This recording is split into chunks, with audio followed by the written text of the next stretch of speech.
Estimados hermanos, seamos bienvenidos a la casa de nuestro Dios. Vamos a escudriñar la palabra de nuestro Señor. Abra su Biblia en Salmos capítulo 37, versículo 30. A ver, mejóreme ahí, por favor. Creo que tiene mucho brillo, démele un poquito de bajos.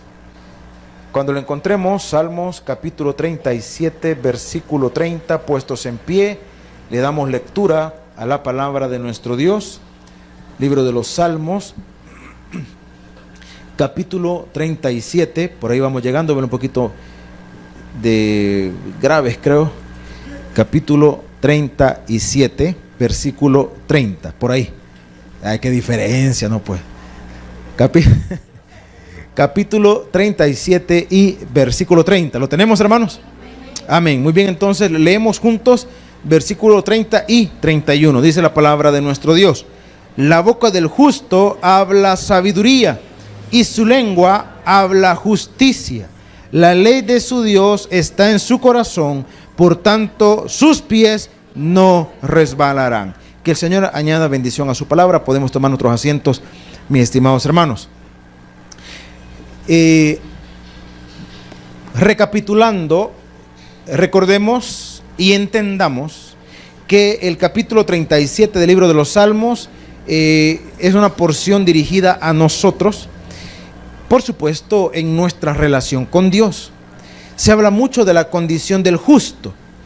Habíamos venido diciendo que cuando se habla del justo, no se habla de alguien que no se equivoca o que nunca se ha equivocado, sino de alguien que ha sido perdonado.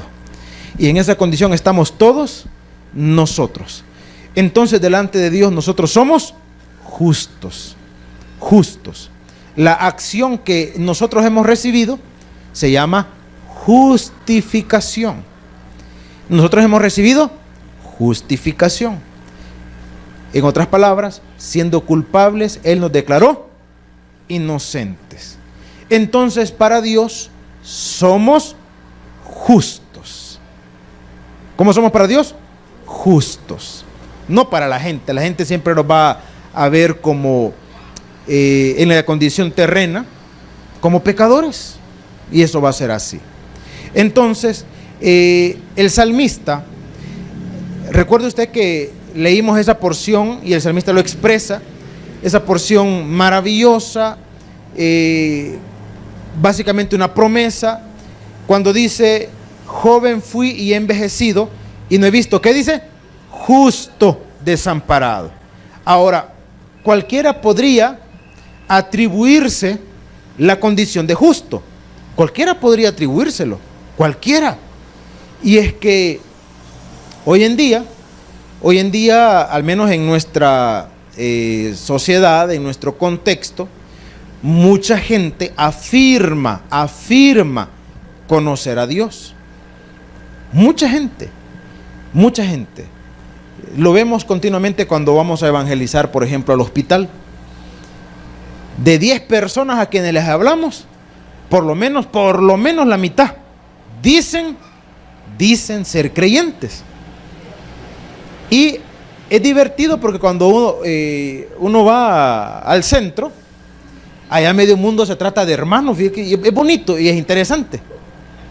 Es bonito porque molestaba con mi fiel escudero Sancho y pasamos por el centro y hace 2 semanas lo obligaron a que le llamara por teléfono a la mamá porque no lo había recordado en buen tiempo. Se pasó rozando una sombrilla de las personas, de las hermanos y hermanas que venden allí, ¿verdad? Y le dejaron ir, ¿verdad?, la respectiva y folclórica exhortación. Y lo curioso, repito, es que cuando uno habla con las personas, ellos dicen ser cristianos. No digo que de hermanos se tratan, pues. Mire hermana, mire hermano, y medio mundo. Ahora, nosotros también caemos en esa situación porque el hecho de estar en la iglesia ya nos permite dirigirnos entre nosotros como hermanos, y está bien. Ahora, el detalle fueron las palabras de Juan el Bautista cuando dijo: haced frutos dignos de arrepentimiento. En otras palabras, tienen que haber evidencias de lo que nosotros decimos que somos o de la relación que decimos tener con Dios. Por eso es que el salmista, cuando hace reflexión, o mejor dicho, después de haber dicho que no ha visto justo desamparado, ahora va a dar características de esos justos. ¿Cómo identificar a los justos de los que está hablando el salmista? Bueno, en el versículo 27, que ya lo meditamos, dice: apártate del mal y haz el bien. O sea que un justo tiene que marcar la diferencia entre su pasada manera de vivir, o antes de conocer a Cristo y después de haberlo conocido. En el versículo 28 dice: porque Jehová ama la rectitud. Hablábamos también de que la rectitud no implica una condición perfecta del individuo, sino una condición sincera delante de Dios. Porque David, hermano, David fue el amigo conforme al corazón de Dios, pero nosotros, en comparación de David, salimos en carroza, hermano. Pero ¿por qué David pudo llegar a esa condición y nosotros no? Muchas veces porque la forma, la intensidad y la sinceridad con la que David buscaba a Dios, hermano, muchas veces difiere de lo que nosotros lo hacemos. Difiere de eso. O sea, David era, y se lo puedo plantear de esta manera, un enamorado de Dios. En palabras populares para nosotros, se lo pasaba cuenteando a cada rato, hermano. Pero de verdad, no una condición superficial. Y eso es lo que muchas veces difiere de nosotros. Que nosotros, o por ejemplo, alguien pregunta en algún momento, dice: mire, ¿y usted cuánto tiempo ora? ¿Cuánto tiempo ora? Y a veces uno lo ponen entre la espada y la pared porque uno, no medimos el tiempo. Dos, a veces nuestro tiempo realmente de oración es poco. Pero ¿qué pasaría si nosotros pasáramos hablando con Dios todo el tiempo? Todo el tiempo. No solamente cuando está en su mesa, en su sala o en su dormitorio, sino todo el tiempo. Usted se sube al transporte colectivo o usted va en su vehículo y usted puede ir hablando con Dios. Y si usted le pregunta: mire, ¿usted cuánto tiempo ora? Mire, no sé, yo hablo con Dios en todo momento, en todo tiempo. Usted va en el transporte colectivo, usted ha visto personas que se suben a los buses o a las coasters, pegan el cachete a la ventana, hermano, y se pegan unas desconectadas que usted no sabe si realmente va dormido o ya lo perdimos en el camino. Usted no sabe. Hermano, imagínese que nosotros tuviéramos una condición similar, en donde usted, si no va nadie conocido a su lado, pues vuelva la mirada y comience a hablar con Dios. Comience a hablar con Dios. Yo sé que algunos dirán: pero mire, con ese musicón que se manejan, usted ignórelo. Algunos no lo ignoran, algunos lo van disfrutando mejor. Señor, después hablamos, ¿verdad? Y con todo, siguiendo el flow. Entonces, no, la idea es hacer a un lado todo eso, hermano, y hablar con Él. Entonces, Jehová ama la rectitud. Decíamos, más que una condición apartada de la imperfección, es una condición sincera. Y, hermano, la perfección, o mejor dicho, llegar a una condición de no equivocarnos, una condición inequívoca, nosotros no la vamos a lograr. Pero sí podemos lograr ser sinceros con Dios. Eso sí, hermano, eso sí es posible. Eso sí lo podemos lograr. Ahí sí podemos llegar todos nosotros. Llegar a ser sinceros e íntimos de Dios. El siguiente versículo dice: los justos heredarán la tierra. Otra vez, los justos, los que hemos sido perdonados, los que nos hemos apartado del mal. Mis estimados hermanos, cuando dice heredarán la tierra, pongámoslo en otro término, tendrán una vida más extensa. ¿Por qué razón? Si en la medida en la que nos procuremos meternos menos en problemas, usted va a vivir más en paz, hermano, o mayormente en paz. Mayormente en paz. Y póngalo en el plano que usted quiera, en todos los planos posibles, póngalo ahí. Usted logra controlar su impulsividad, su violencia. Mire, usted se va a meter en menos problemas. La semana pasada, sí fue la semana pasada creo, otra vez con Sancho. Y en el centro. Yo no recuerdo ni qué día fue, creo que fue jueves. Y salíamos de la parte exclusiva del centro, de Central Market, ¿verdad? Mercado Central, pues. Entonces, y nosotros íbamos en nuestro carril apropiado de un solo sentido, y de repente venía un muchacho con un taxi pirata en contrasentido. Entonces, y como nosotros venimos en nuestro derecho, íbamos conforme a todas las de la ley, literalmente hablando, pues yo seguí recto. Y como no le di permiso para que él cruzara, hiciera un cruce totalmente indebido, él iba en contrasentido y no nos pega la ultrajada, pues.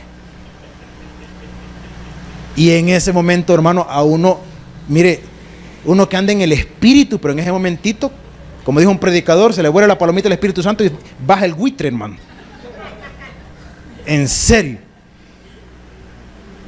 Y yo que me detengo, y aquel bien mandado se queda viendo. No se detuvo, me dijo. Vámonos pues, le dije.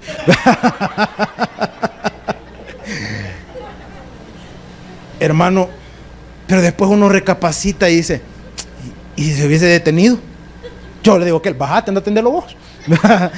Aquí te espero, de aquí te hago barra yo. Hermano, en la medida en la que uno procure meterse menos en problemas, el principio es sencillo, va a vivir más, hermano. En ese aspecto.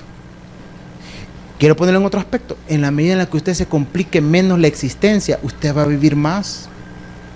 Usted es una persona desesperada, ansiosa, colérica, amargada. Mire, al poco tiempo usted va a estar enfermo, hermano. Usted va a estar enfermo. Yo le puedo hacer un test básico y sencillo. ¿Cuáles son sus problemas frecuentes de salud? Si usted me dice, mire, tengo problemas frecuentes de gastritis, de colon irritable, mire, de reflujo, yo le diría, mire, evaluemos su condición espiritual y emocional, porque por allí va su problema. Por allí va su problema. Por ahí va su problema. Usted está padeciendo demasiado de colon irritable, usted está teniendo problemas gástricos continuamente. Hermano, usted necesita controlar su condición emocional y espiritual, porque eso es lo que le está afectando. Eso es lo que le está afectando. Cálmese, controles. Si usted supiera mis problemas, mire, hermano, cualquiera que puedan ser sus problemas, si nosotros agarrando, yo creo que me van a entender la expresión, si nosotros agarrando llave lo resolviéramos, agarremos llave, hermano, no hagamos culto de oración. Cambiémosle el título, torre de oración, el culto de agarrar llave. Agarre llave, hermano. Agarre llave, enójese, llénese de ira, enciéndase en cólera. Si esa fuera la solución, pero no es esa, hermano. No es esa. No es esa. ¿Cuántos de nosotros, a pesar de los años que tenemos, cuando se enoja, todavía se les va el hambre, hermano? Bueno, no es que se les va el hambre, de cólera no comen. Uno, conforme al tiempo, dos cosas, o tiene que aprender o tiene que avivar, hermano. Yo lo segundo, yo avivé. De cólera, me lo voy a comer todo. Yo sí. De cólera, me lo voy a comer todo. Yo no voy a estar aguantando, tras la cólera que me dé úlceras en el estómago, no, usted. Mejor como. De la cólera ni dormir pudo. Mire, de la cólera, duérmase temprano mejor. Duérmase temprano. No tome ni agua para que no se levante el pipirrún. Ni eso haga. Para tener una condición tranquila. Pues ni ganas de orar tengo. Al contrario, ahí sí, mire, es cuando más debe de orar. Señor, esta es mi condición. Estoy molesto, estoy incómodo, estoy frustrado. Señor, esta es mi condición. Dame la paz que necesito, dame la tranquilidad. Y si es de noche, ayúdame a conciliar el sueño, Señor. Yo no quiero estar así. No quiero estar así. Pero fíjese que yo entiendo algunas condiciones, hermano, con la gente que no conoce a Dios. Pero la gente que conoce a Dios y adoptando ciertos patrones de comportamiento, hermano, no, me cuesta entenderlo. Le pongo un ejemplo.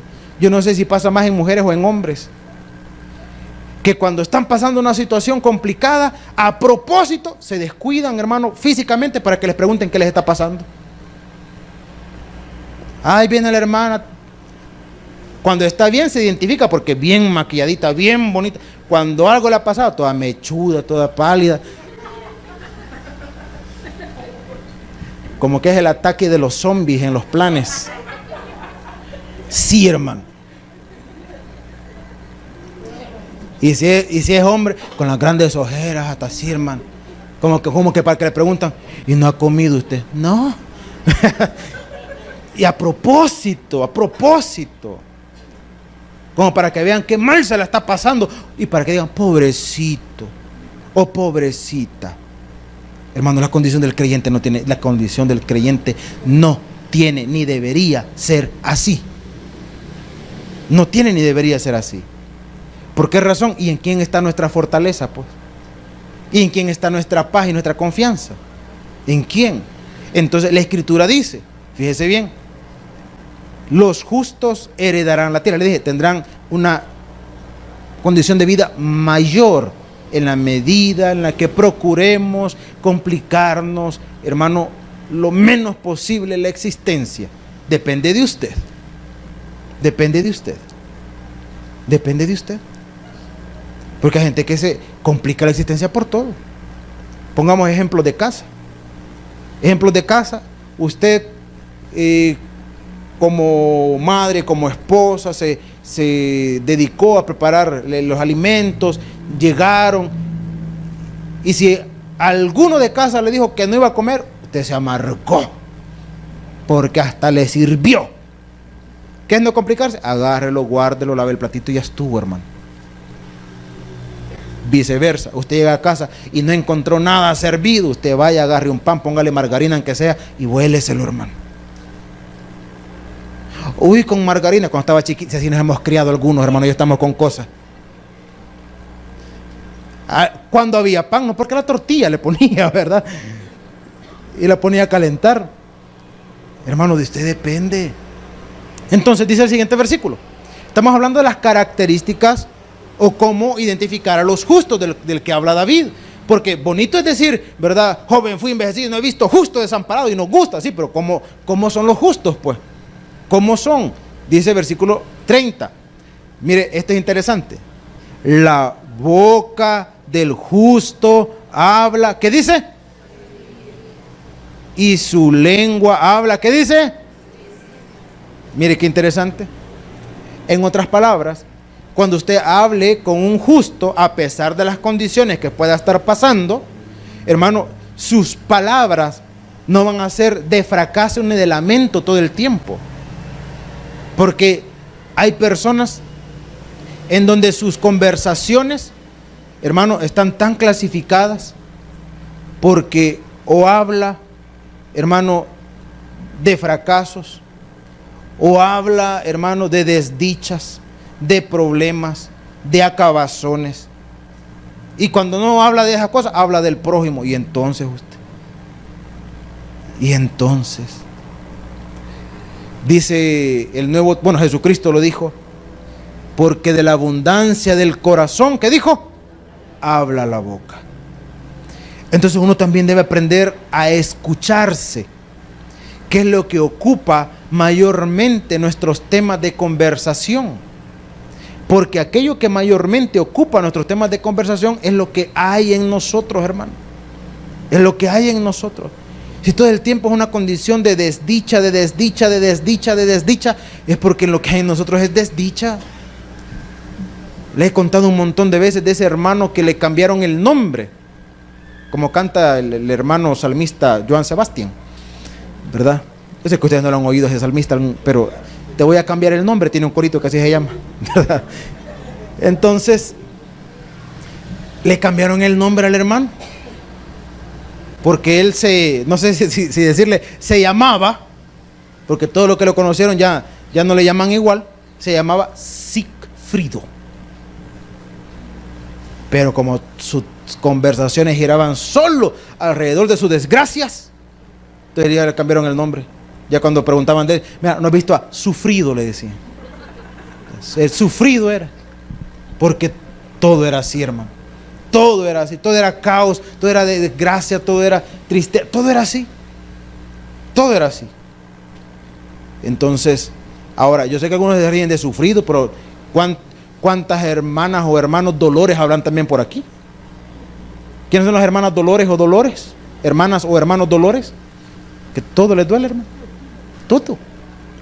No vayan a platicar con alguien que le duele la rabadilla, porque también al rato ya le duele también a él. También, ya le duele.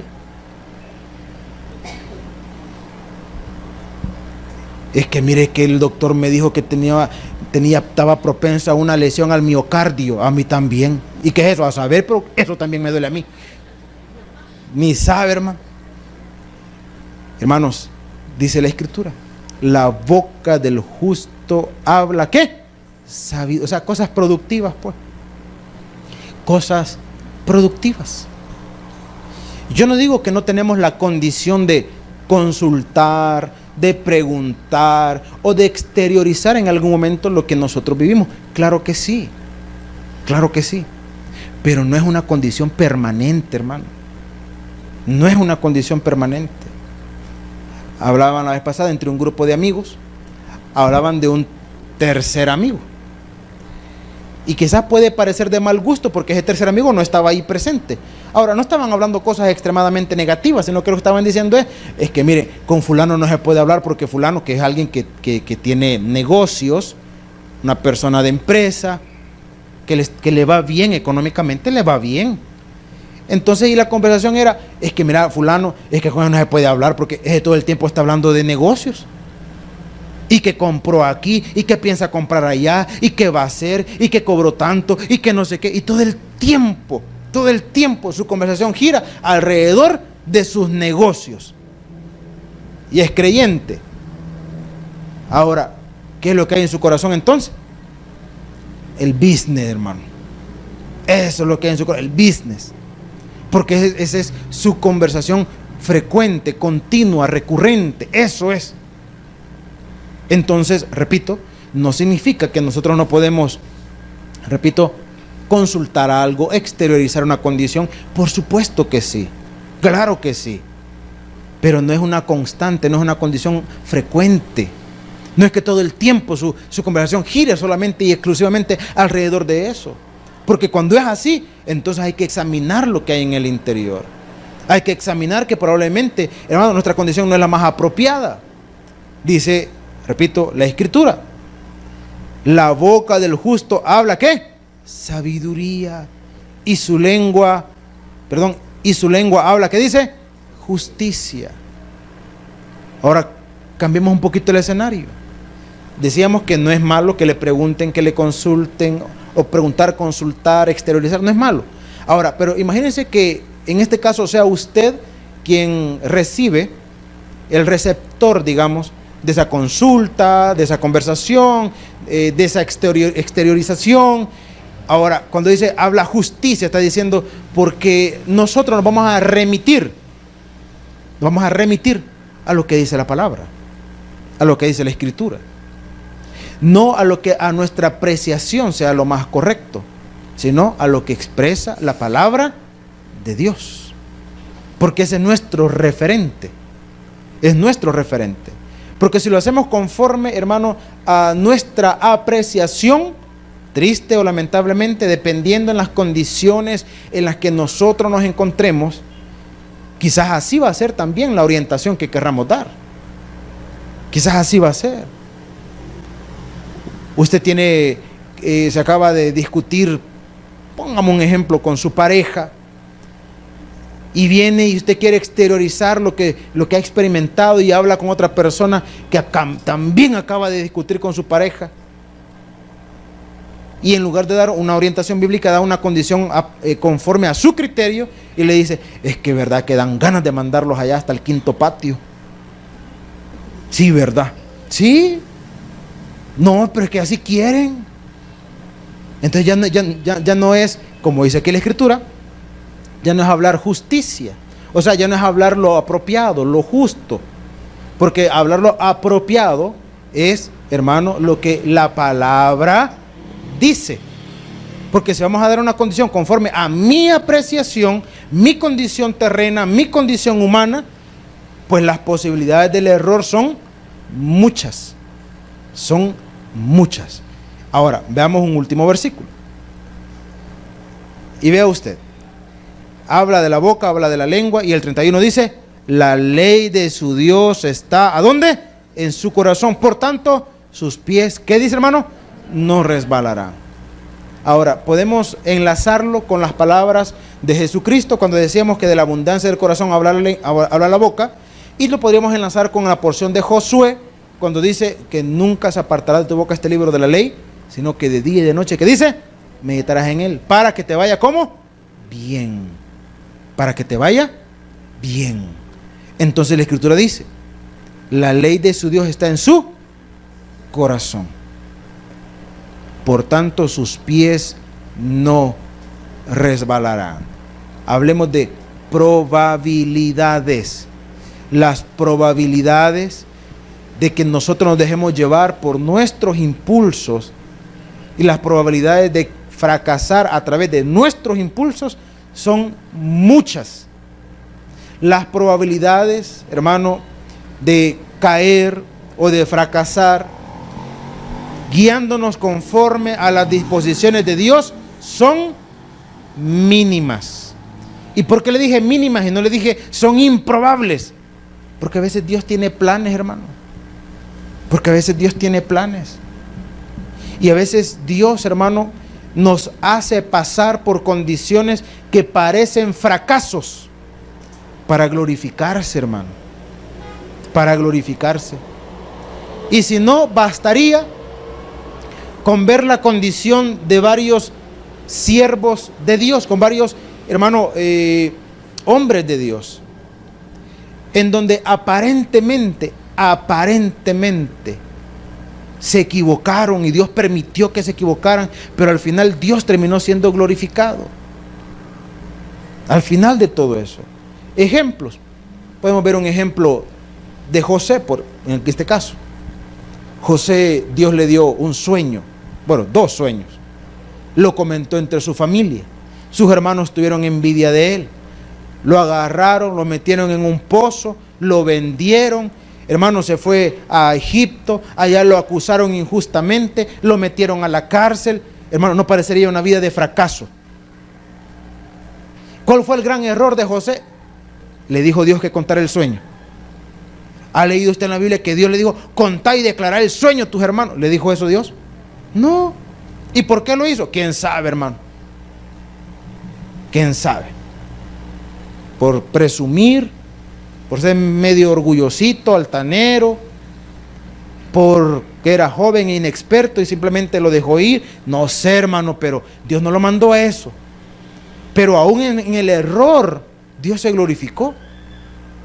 Con Moisés, hermano, Dios le dijo a Moisés, hable a la roca. ¿Qué hizo Moisés? La golpeó. El agua siempre fluyó. Dios siempre sostuvo al pueblo. Dios se glorifica. Por eso le dije que las probabilidades de fracaso son mínimas. Y dije fracaso porque las cosas no siempre van a salir como uno quiere. Pero si usted se ha amparado en Dios, hermano, entonces en eso que nosotros podemos evaluar como fracaso, porque alguien podría decir, mire, yo intenté hacer las cosas como Dios disponía en su palabra, yo hice un esfuerzo por someterme a las disposiciones de Dios y aún así las cosas no me salieron bien. Hermano, Dios sigue teniendo el control. Dios sigue teniendo el control y Él se va a glorificar en lo que nosotros en ese momento podríamos decir también fue un fracaso. No decidí en mi condición, no decidí conforme a mi capacidad, decidí conforme a la orientación de Dios y siempre me fue mal. No, no le fue mal. Interpretamos eso temporal o momentáneamente. Después va a haber la manifestación de la mano de Dios. Entonces, la Escritura dice, la ley de su Dios está en su corazón, por tanto sus pies no resbalarán. Mis estimados hermanos, las características del justo no es que el justo ande diciendo que es justo, sino la condición que los demás ven que nosotros proyectamos. ¿Y qué es lo que nosotros mayormente debemos proyectar? nuestra confianza puesta ¿en quién, hermanos? En Dios, no en la iglesia, no en ninguna institución terrena o humana, sino en el Dios que todo lo puede, en el cual nosotros hemos puesto o hemos depositado nuestra fe, nuestra esperanza, nuestra confianza. Esta noche, denle un fuerte aplauso a nuestro Padre Celestial. El predicador ha terminado su mensaje. Es tiempo de que recibas a Jesús como tu Salvador personal. Invócale de la siguiente manera: Señor Jesús, yo te recibo hoy como mi único y suficiente Salvador personal. Creo que eres Dios, que moriste en la cruz por mis pecados y que resucitaste al tercer día. Me arrepiento, soy pecador. Perdóname, Señor. Gracias doy al Padre por enviar al Hijo a morir en mi lugar. Gracias, Jesús, por salvar mi alma hoy en Cristo Jesús, mi Salvador. Amén. Ahora te invitamos a que crezcas en el conocimiento de las Escrituras. Congrégate con nosotros. Estamos ubicados en kilómetro 6,5, carretera a Los Planes de Renderos.